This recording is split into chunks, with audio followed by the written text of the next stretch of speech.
I remember in art school, we had this class that was really hard and taught by this really persnickety teacher. And he would give out these really it was a color, it was this visual form class. And he'd give out these really detailed instructions. And we were using tape.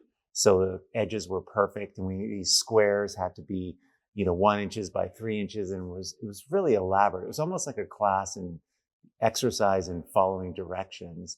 But it was really just these patterns that we would make.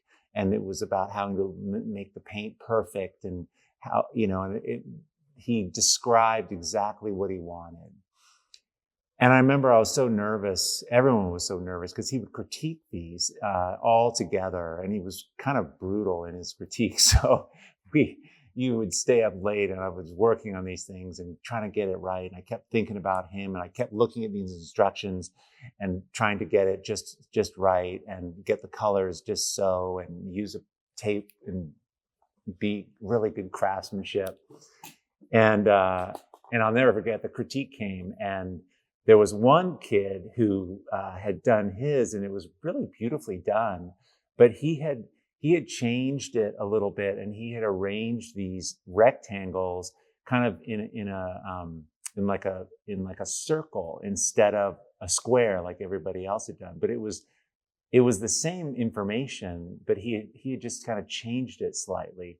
And his really stood out. I just thought, oh, this guy's going to get killed, And so the teacher went up to his right away, and he said, I really love Rob's. This guy's name was Rob, and because he's the only one who took the information that I gave and balanced it with something that his own information, his own sensibilities, and he solved all the problems I was talking about. But he also offered something slightly different. You can see everyone else followed so accurately, so perfectly how everything's the same and it's kind of not that interesting, but we get a sense of who this person is, but he's also able to follow the information. And I never forgot that.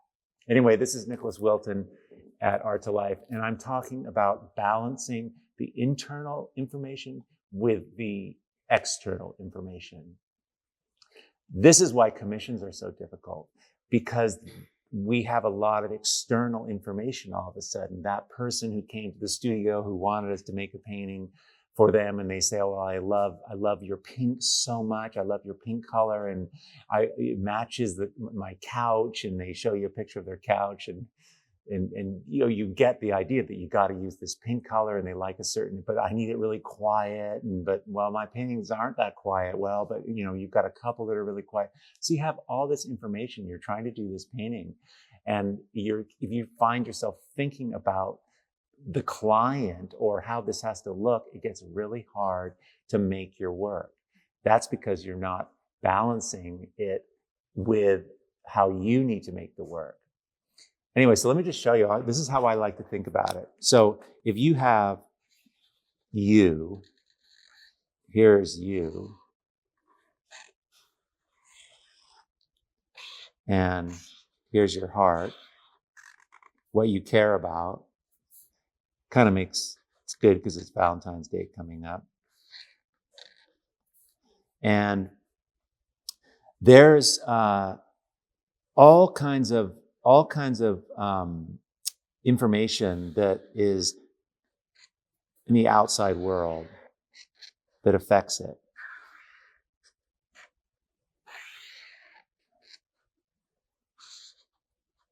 And in our art making, this is important. This is the world. This is the stuff that's all around us. And this has a huge effect on our art.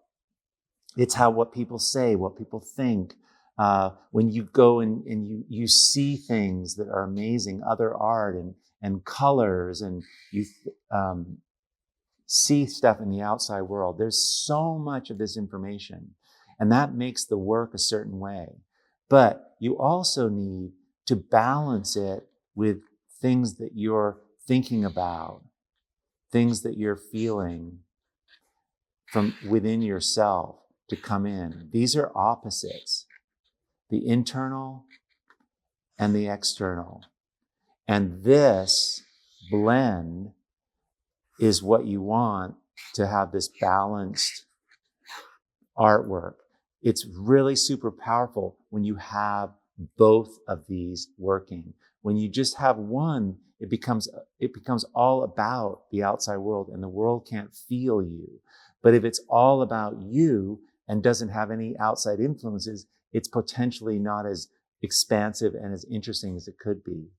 So anyways, just kind of a cool thing to think about. Sometimes the challenges we have in our art making are because it's too much about out there. It's too much about things that we're thinking about, and we need to balance it more with how we're feeling, to double down on what does this feel like? And this is so grounding when we can kind of come in, we can drop in. And for those of you who are, your work's feeling just almost claustrophobic, you need to go out and go to the museums and go get more feedback and information. But it is a balance of both that's going to make your art powerful and interesting and engaging. Anyway, let me know in the comments what you think about this, how what you do to get outside influence and what you do to keep the inside influence going as well. And by the way, coming up almost in a week, February 15th, the day after Valentine's Day, which is next Sunday, we are going to be having our workshop. It's totally free, and I'll be sharing some of these ideas here with some key principles that can make a giant difference in your work. So go ahead and click on the link below, and we will see you there. Thanks so much for being here, and leave your comments below. Okay, great. Hey everyone, if you found this helpful, I have a whole lot more to teach, share, and inspire you with every single week. So please join the Art to Life YouTube channel by clicking the subscribe button below. Okay, great. Let's do this.